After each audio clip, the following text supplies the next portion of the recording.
बहुत अच्छा क्वेश्चन पूछा डियर आपने, क्योंकि ये बहुत ज़रूरी है हमारे समाज के लिए। आज के टाइम में बढ़ते डाइवोर्स बहुत ज़्यादा हो रहे हैं, रिलेशनशिप इश्यूज बहुत ज़्यादा होने लग गए हैं। सो ये मेरा सौभाग्य है कि मैं अपने समाज को अपनी गाइडेंस के थ्रू कुछ ना कुछ नेविगेट करूँ जिससे प्यार मोहब्बत बढ़े।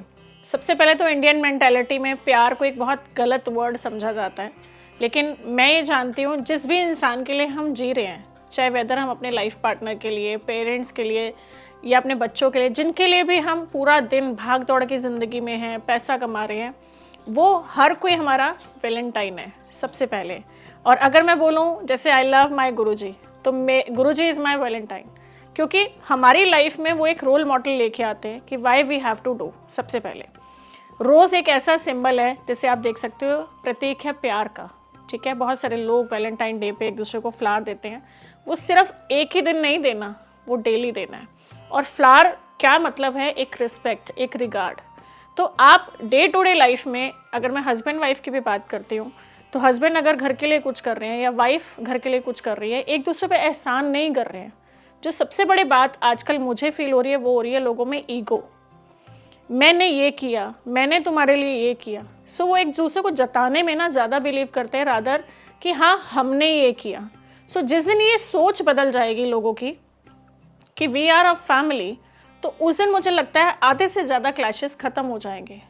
आज उस बच्चे का कोई दोष नहीं है जो आपकी वजह से दुनिया में आया, वेदर वो माँ है या वो पिता है। उस बच्चे के बारे में यदि वो सोच के थोड़ी सी लाइफ में कॉम्प्रोमाइज़ को ले आए, तो मुझे लगता है उस जैसा प्यारा कोई परिवार नहीं। तो थोड़ा सा हमें समझ लेके आनी है। हो सकता है एंटी नंबर्स भी हों, मैं इस पे भी ज़रूर बात करूँगी, क्योंकि बहुत बार हमारे पास केसेस आते हैं, एक के पास 8 पहुँच गया, 8 के पास 1 पहुँच गया, 3 और 6, 6 और 3। मैं कहती हूँ सब कुछ है। Numerology is a navigation, but मैं उस नेविगेशन के साथ सबसे ज़्यादा जो प्रायोरिटी देती हूँ वो देती हूँ अपने संस्कार पे।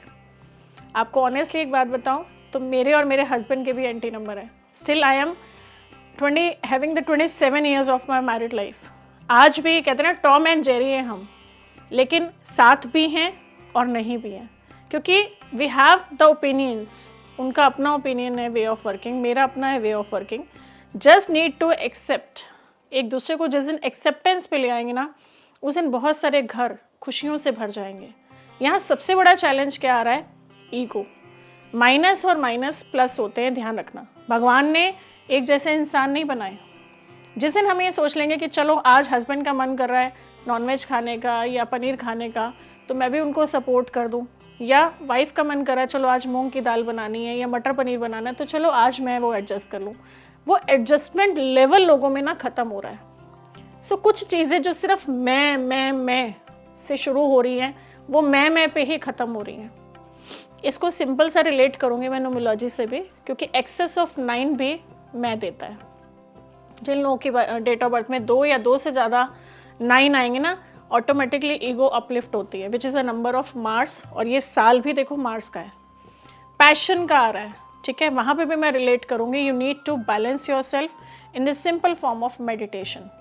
आप अपने आप की एनर्जीज को बैलेंस कीजिए, आपके अंदर स्थिरता आएगी, आपके अंदर शांति आएगी, जिससे कि आप अपनी लाइफ में बहुत सारी चीज़ों को बैलेंस कर पाएंगे। Not only in the form of relationship, क्योंकि रिलेशनशिप एक ऐसी चीज़ है जो कहीं रूट चक्र से अटैच्ड है।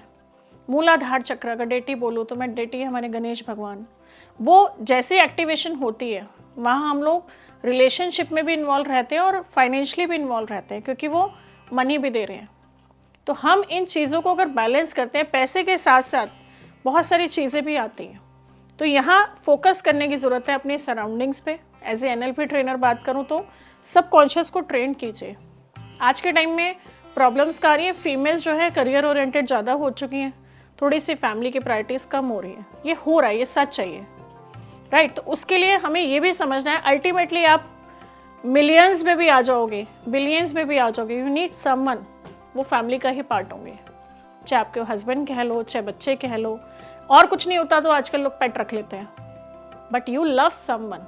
ये अटूट सत्य है, इसको कोई भी झुठला नहीं सकता। सो यहाँ सिंपल सी चीज़ से मैं रिलेट करूँगी। भगवान ने भी एक रिलेशनशिप बनाया है, परिवार बनाया है, तो उसको रिस्पेक्ट देनी है। जिस दिन ये माइंड में विजन चेंज कर लेंगे आप कि द थिंग्स जो भी हैं उसको हमने एक्सेप्टेंस देनी है और हमें एक अपना परिवार खुशहाली में लाना है। तो उसके लिए आप आगे चीज़ें कर सकते हो। मैम ये तो बात आपने बताई, डेफिनेटली हमें ईगो पर काम करना है, हमें एक दूसरे को एक्सेप्ट करना है, पर फिर भी मैं एज ए न्यूमरोलॉजिस्ट आप एक दो अगर रेमेडी बताना चाहें कि हस्बैंड वाइफ के बीच में प्यार बढ़े, कुछ ऐसे आपके पास है कोई ऐसा नुस्खा? देखो, एज एन NLP ट्रेनर भी मैं बात करूँगी, हम जिन भी चीज़ों को देखते हैं, फील करते हैं और सुनते हैं, वो चीज़ें हमारी ऑटोमेटिकली सबकॉन्शियस में जाती है।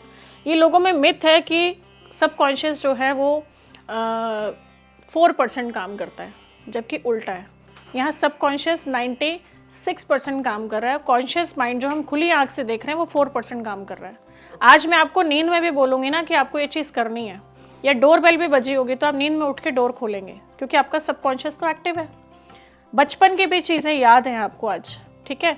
तो हमें सबकॉन्शियसली चीज़ों को एक्सेप्टेंस लानी है। उसके लिए सिंपल सी चीज़, इंसान टीवी देखता है, LED लगाता है, उसके ऊपर अपनी प्यारी सी पिक्चर लगाइए, जो भी आपकी हस्बैंड वाइफ की, एक हैप्पी फैमिली की है, the what ever the desires you have, आप वो पिक्चर लगाइए, राइट। अपने बेडरूम में सिर्फ और सिर्फ भगवान कृष्ण की और राधा जी की पिक्चर लगा सकते हैं in the form of dancing, और या जो टुगेदरनेस के साथ होते हैं, और स्पेशली मोर के साथ। मोर पंख अपने बेडरूम में लगाइए, और पंखे के ऊपर भी लगा सकते हैं, जिससे कि मोर बाहर की साइड हो, उसकी स्टिक जो होती है मोर की पंख की, उसको टेप से लगा दीजिए, जिससे कि पॉजिटिविटी स्प्रेड हो।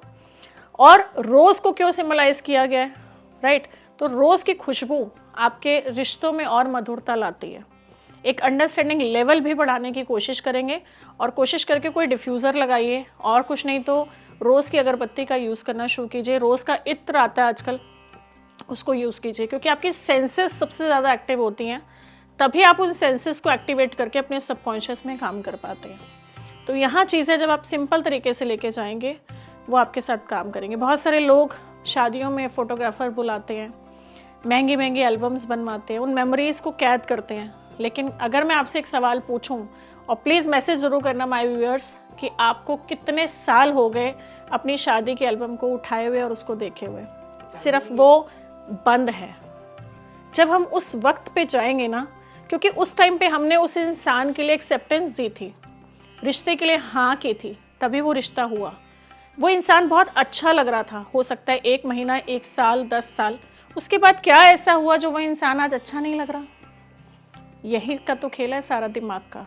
तो वो चीज़ें समझने की ज़रूरत है। उसकी कोई भी 3 अच्छाई को अपने मन में ले आइए, कोई भी 3 अच्छी चीज़ें जो आपके लाइफ पार्टनर हैं, या जिसके लिए भी आपके अंदर फीलिंग्स अब मर चुकी हैं और जागृत करना चाहते हैं, उसकी 3 अच्छी चीज़ों को सोचिए कि किसी बुरे वक्त में वो आपके लिए हमेशा केयरिंग या हेल्पिंग रहा हो या रही हो, उसको अपनी लाइफ में एंटर कीजिए। उसके लिए जो भी मलाल होगा, जो भी गुस्सा होगा, वो दूर हो जाएगा।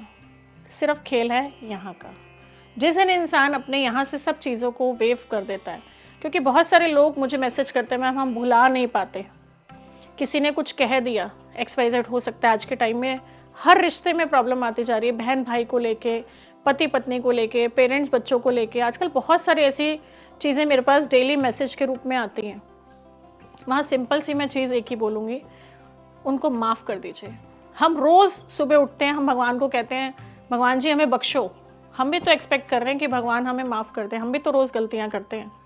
क्यों ना आज हम उस इंसान को माफ़ कर दें, और वो उसके लिए नहीं माफ़ करना, खुद के लिए माफ़ करना है। क्यों? क्योंकि हम उसके बारे में बार बार सोच रहे हैं, परेशान हो रहे हैं और दिमाग पे जोर डाल रहे हैं, और उससे क्या हो रहा है, हमारा ये जो आज्ञा चक्र होता है ये ब्लॉक हो जाता है। This is the energy centre of all the chakras, जो आपकी डे टू डे लाइफ में आपको ब्लॉकेजेस देना शुरू कर देगा।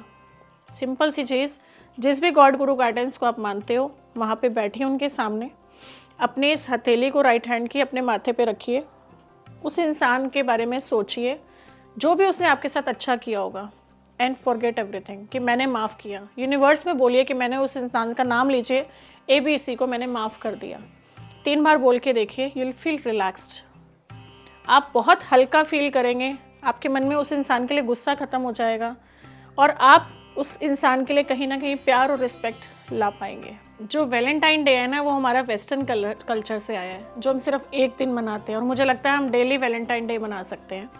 अपनी डे टू डे लाइफ में एक दूसरे को सपोर्ट करके, केयर करके आप रोज़ खुश रह सकते हो। एक प्यारा सा गुलाब एटलीस्ट आप अपनी वाइफ को वंस इन अ मंथ दे सकते हो, और स्पेशली आप क्या करें, वेरी पावरफुल रेमेडी, आप मंदिर जाएं हस्बैंड वाइफ दोनों, आप शिव पार्वती जी को इकट्ठे बंधन में बांध के आएँ, मौली लीजिए, 7 टाइम्स उनके फेरे लगा के आइए।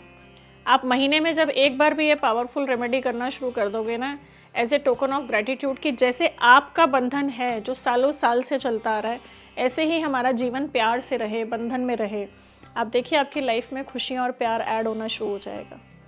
आप इसको करके देखिएगा, और बहुत सारे लोग इसका बेनिफिट उठा रहे हैं अभी भी।